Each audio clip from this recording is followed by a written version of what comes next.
Elle a insulté une vieille femme, et le lendemain on l'a pas retrouvée dans sa chambre partie 2. Le soleil venait à peine de se lever, et Fatoumata, encore couverte de terre, tremblait. Ses parents, affolés, l'entouraient. Elle répétait une seule chose, en boucle. Elle était là, elle m'attendait, elle m'a dit de creuser. Sa mère pleurait, son père priait. Mais Fatoumata semblait absente, hantée. On l'amena chez un marabout réputé. Il posa sa main sur son front, et ce qu'il dit fit frissonner tout le monde. Elle a manqué de respect à une âme ancienne. Une vieille, dont le corps était humain, mais l'esprit, bien plus ancien. Ce n'était pas une simple femme.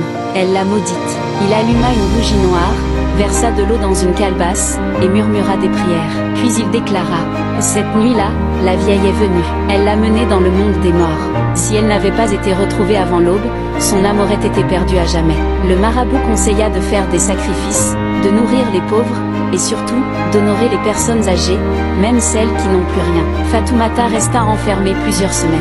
Elle ne parlait plus. Elle écrivait sur les murs, encore et encore. « Je suis désolée, je ne le referai plus. » Et un matin, elle sortit enfin. Elle portait un long voile. Elle se rendit au même endroit où elle avait croisé la vieille.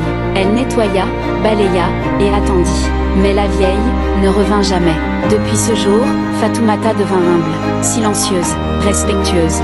Et tous ceux qui la voyaient passer, se souvenaient de ce qu'elle avait vécu.